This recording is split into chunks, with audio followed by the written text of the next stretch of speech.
꽉 잡으려 하지 마라. 모든 것은 잠시 스쳐 지나갈 뿐이다. 당신은 집주인입니까? 아니면 여행자입니까? 여러분, 여행 가서 호텔에 묵을 때를 한번 생각해 보십시오. 호텔에 있는 수건, TV, 침대가 내 것이라고 생각해서 그걸 누가 훔쳐갈까봐 밤새 뜬 눈으로 지키고 서 있는 사람이 있습니까? 아무도 없습니다. 왜냐하면 내 것이 아니라 잠시 쓰고 두고 갈 것임을 알기 때문입니다. 그래서 마음 편하게 푹 쉬고 즐기다옵니다. 그런데 왜 인생이라는 여행에서는 다들 그렇게 악착같이 보초를 서고 계십니까? 통장에 찍힌 숫자, 자식이라는 이름의 인연, 심지어 늙어가는 내 몸뚱이까지 마치 영원히 내 소유인 양, 흠집 하나 안 나게 지키려고 아등바등하다 보니 정작 이 아름다운 세상 여행을 즐기지도 못하고 근심 걱정이라는 짐가방만 끌어안고 끙끙대고 있습니다. 부처님은 말씀하셨습니다. 인생은 잠시 스쳐 지나가는 구름과 같다. 머물지 않는 것을 잡으려 하니 손바닥에 상처만 남는구나. 우리는 이 세상의 주인이 아닙니다. 잠시 머물다 가는 손님일 뿐입니다. 손님이 주인 행세를 하려니 인생이 고달파지는 것입니다.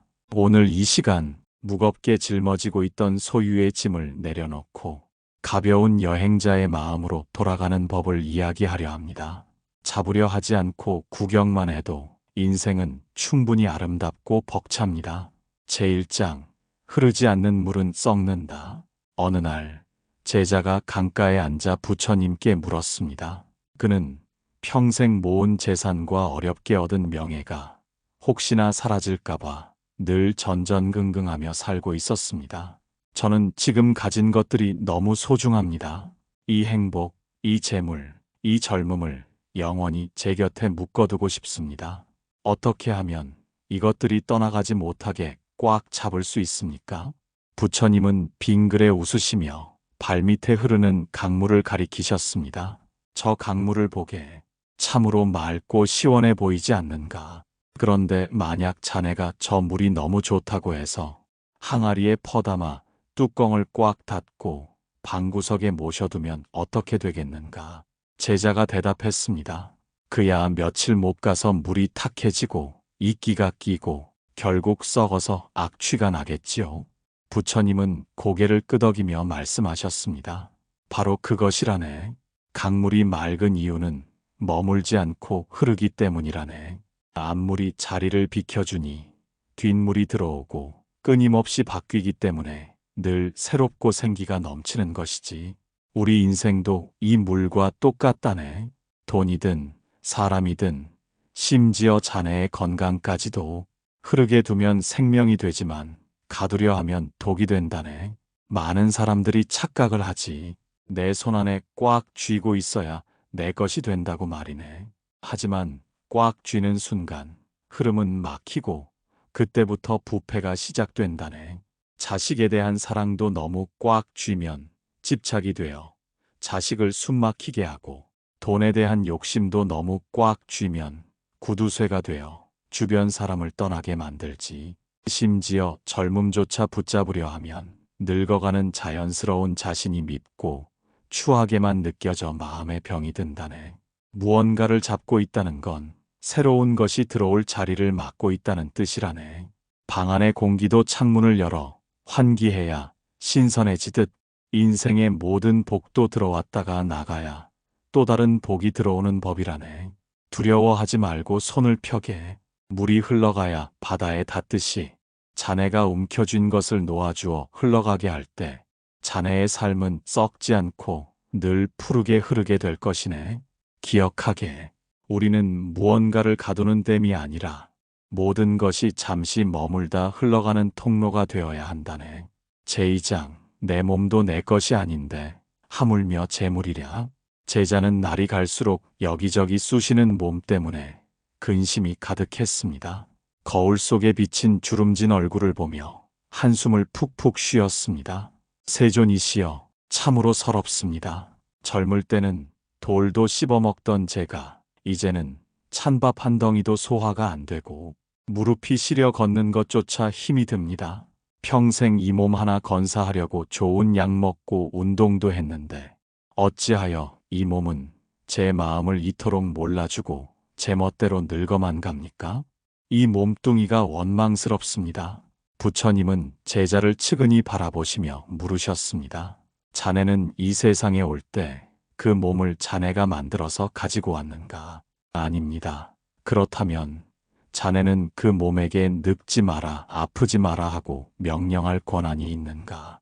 자네가 명령하면 그 몸이 네, 알겠습니다 하고 말을 듣던가? 제자는 힘없이 고개를 저었습니다. 아닙니다. 제 마음대로 되는 게 하나도 없습니다. 부처님은 무릎을 치며 말씀하셨습니다. 그것 보게나 제 마음대로 할 수 없다는 건 그것이 내 것이 아니라는 증거라네. 자네는 그 몸의 주인이 아니라네. 단지 이승에 머무는 동안 잠시 빌려 쓰는 세입자일 뿐이지. 생각해보게. 남의 집을 빌려 사는데 집이 좀 낡고 삐걱거린다고 해서 집주인 멱살을 잡고 화를 낼 텐가. 오래된 집은 비가 새기도 하고 문짝이 뻑뻑해지기도 하는 것이 당연한 이치 아닌가. 자네는 지금 100년짜리 장기 임대를 한 몸에서 살고 있는 걸세. 계약 기간이 다 되어가니 집이 낡는 것은 자연스러운 일이지. 그걸 가지고 왜 새 집 같지 않으냐고 타박하는 것은 욕심이라네. 하물며 나와 한 몸인 이 육신조차 내 마음대로 못하는데 내 몸 밖에 있는 재물, 땅, 자식이 어찌 내 마음대로 되겠는가. 내 몸도 내 것이 아닌데 세상에 내 것이라고 우길 수 있는 게 무엇이 있겠는가. 그러니 여보게, 낡아가는 몸을 미워하지 말고 그동안 고생 많았다, 덕분에 잘 살았다 하고 타독거려 주게. 빌린 물건을 험하게 굴리다가 반납할 때는 아쉬움만 남지만 감사히 아껴 쓰고 돌려줄 때는 마음이 홀가분한 법이라네. 우리는 이 육신이라는 옷을 잠시 입고 소풍 나온 여행자라네. 옷이 좀 해졌다고 여행을 망칠 텐가. 옷은 낡아도 여행은 계속 즐거워야 하지 않겠는가. 제3장 자식은 내가 쏘아 올린 화살이다. 제자는 요즘 밤잠을 설치는 날이 많았습니다. 다 큰 자식이 하는 일이 영 마음에 들지 않고 위태로워 보였기 때문입니다. 이리로 가라, 저리로 가라 훈수를 둬도 자식은 귓등으로도 듣지 않으니 속이 타들어갔습니다. 제 뱃속으로 낳은 자식인데 어찌 이리 제 마음을 모릅니까? 저는 다 자식 잘 되라고 하는 소리인데 녀석은 잔소리라며 귀를 막습니다. 제가 닦아놓은 탄탄대로가 있는데 굳이 험한 가시밭길로 가려는 자식을 보고 있자니 불안해서 미치겠습니다. 억지로라도 잡아 끌어야 하지 않겠습니까? 부처님은 고개를 저으며 차분하게 말씀하셨습니다. 부모는 활이고 자식은 화살이라네. 자네는 활이 되어 그동안 온 힘을 다해 시위를 당겼네. 자네의 뼈를 깎는 고통과 인내로 화살을 세상 밖으로 힘차게 쏘아 올렸지. 부모의 역할은 딱 거기까지라네. 이미 자네의 손을 떠난 화살은 이제 자네의 것이 아니라 바람의 것이라네. 화살이 날아가는 방향은 바람이 정하고 중력이 정하는 것이지 활이 뒤늦게 소리친다고 해서 바꿀 수 있는 게 아니라네. 그런데 자네는 지금 시위를 떠나 저만치 날아가는 화살을 향해 똑바로 날아가라, 더 높이 날아가라 하며 뒤따라 뛰어가고 있구나. 그것은 활을 망가뜨리고 화살조차 흔들리게 만드는 어리석은 짓이라네. 제자가 울먹이며 물었습니다. 그럼 자식이 가시덤불에 처박히는데도 보고만 있으란 말입니까? 부처님은 단호하지만 따뜻하게 답하셨습니다. 믿어주게나. 자네가 온 정성을 다해 쏘아 올린 화살 아닌가. 그 화살에는 이미 자네의 사랑과 기운이 깃들어 있다네. 설령 바람에 밀려 잠시 흔들릴 수도 있고 원하는 관역에 꽂히지 않을 수도 있네. 하지만 그것 또한 그 화살이 감당해야 할 몫이고 그 화살의 운명이라네. 스스로 부딪히고 깨지면서 제 갈 길을 찾아가는 것이 인생이지 자네가 대신 맞아줄 수는 없는 노릇 아닌가. 활이 할 수 있는 최고의 사랑은 떠난 화살을 잡으러 뛰어가는 것이 아니라 그 자리에 굳건히 서서 부디 무사히 날아가거라 하고 간절히 기도해 주는 것이라네. 자네가 불안해하면 화살도 불안해서 떨게 되지만 자네가 믿고 바라봐 주면 화살도 힘을 얻어 더 멀리 날아간다네. 이제 그만 손을 놓게. 자네 자식은 자네 생각보다 훨씬 더 강하고 단단한 화살이라네. 제사장, 어제 내린 비로 오늘 옷을 말릴 수 없다. 제자는 친구들과 술자리만 가지면 옛날 이야기를 꺼냈습니다. 내가 젊었을 때는 쌀가마니를 2개씩 짊어졌어. 그때 내가 서울에 집을 샀으면 지금 재벌이 됐을 텐데. 그는 화려했던 과거의 자신을 자랑하거나 놓쳐버린 기회를 아쉬워하며 정작 눈앞에 맛있는 술과 친구는 거들떠보지도 않았습니다. 집에 돌아와서는 초라한 현재의 모습에 한숨만 쉬었습니다. 자꾸만 지난 날이 떠올라 괴롭습니다.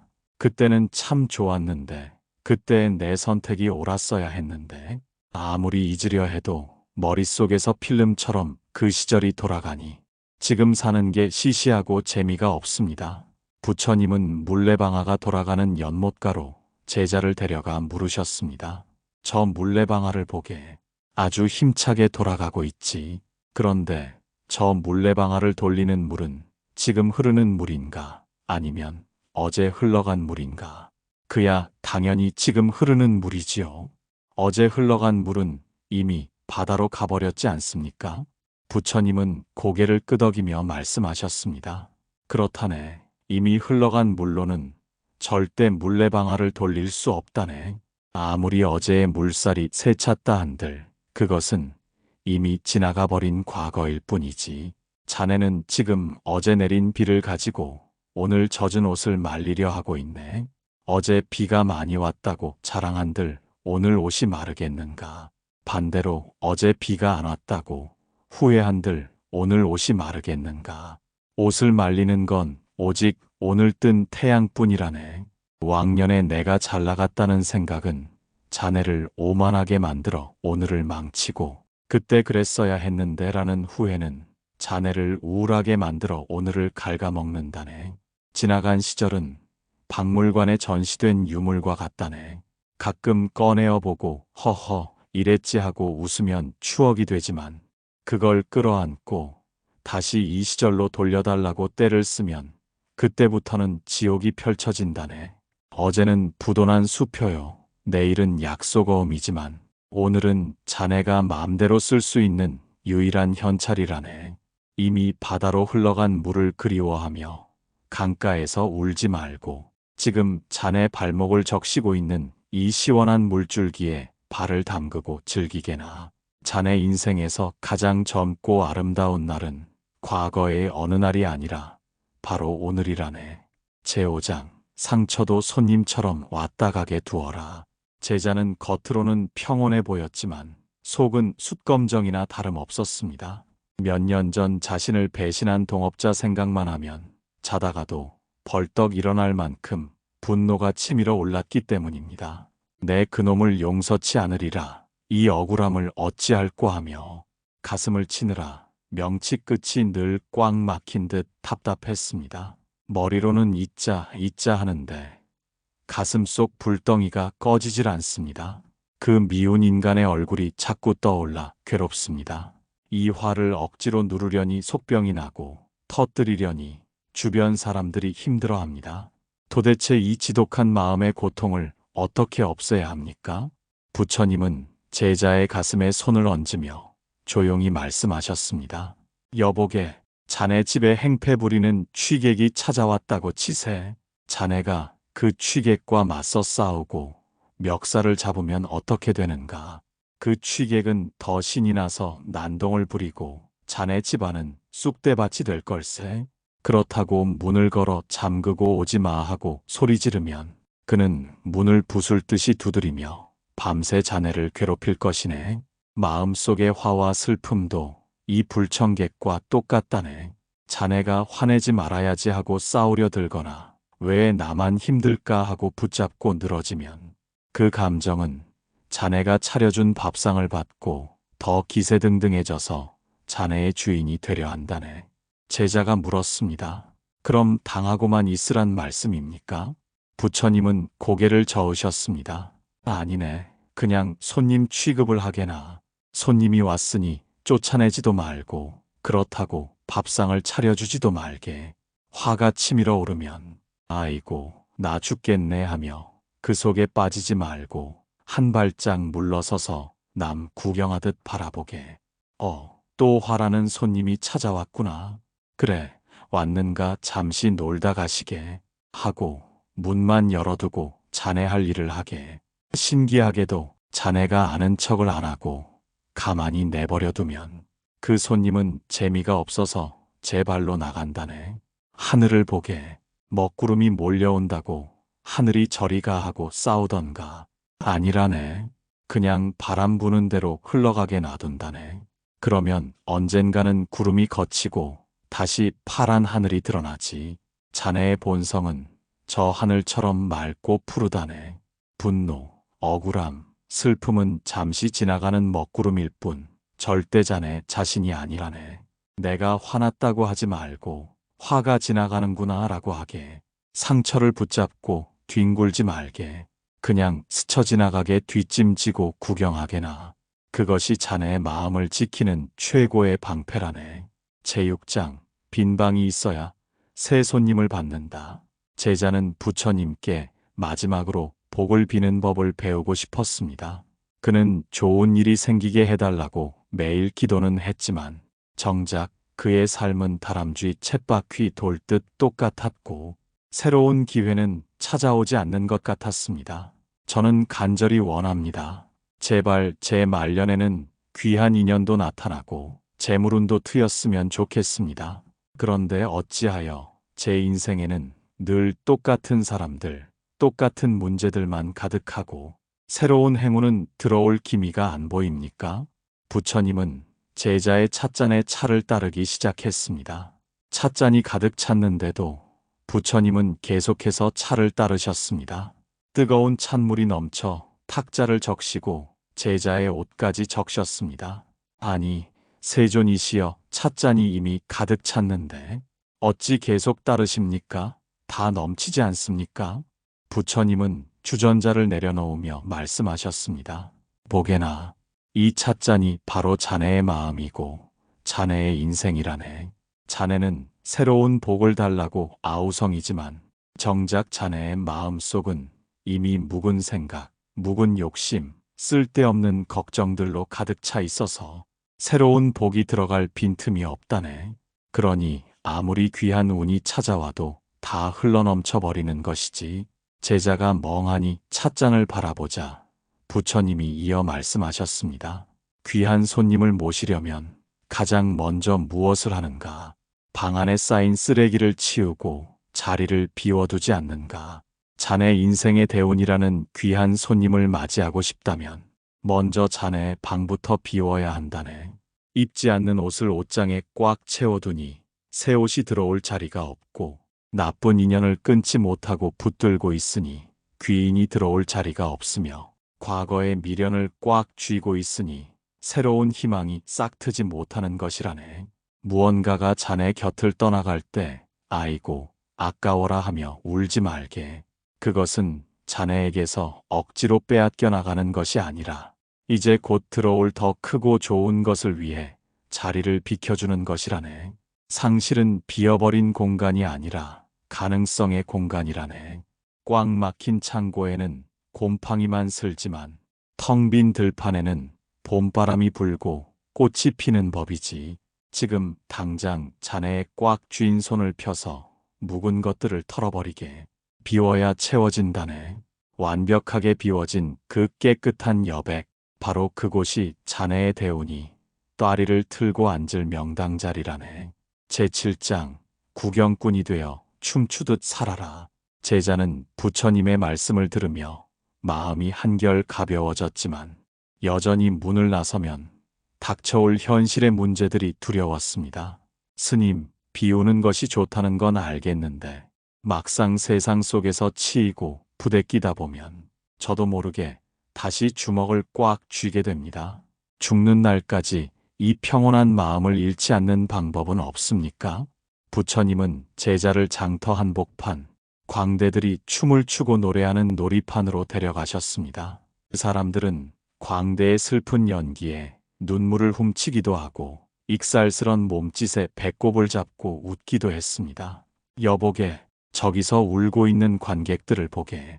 그들은 저 광대의 이야기가 가짜인 줄 알면서도 눈물을 흘리지 않는가. 하지만 연극이 끝나면 언제 그랬냐는 듯 툭툭 털고 일어나 집으로 돌아가서 밥을 먹지. 왜냐하면 저것은 그저 한바탕 놀이임을 알기 때문이라네. 부처님은 제자의 눈을 깊이 바라보며 말씀하셨습니다. 자네의 인생도 이와 똑같다네. 이 세상은 거대한 무대요. 자네는 그 위에 잠시 올라온 배우라네. 이번 생에서 자네가 맡은 역할이 가난한 아버지일 수도 있고 병든 노인일 수도 있네. 그런데 자네는 연기에 너무 몰입한 나머지 그 역할이 진짜 자네인 줄 알고 무대 위에서 실제로 피를 토하고 실제로 가슴을 찢으며 괴로워하고 있네. 그러니 인생이 지옥불처럼 뜨거운 것이지. 이제 그만 배역에서 빠져나와 구경꾼이 되어보게.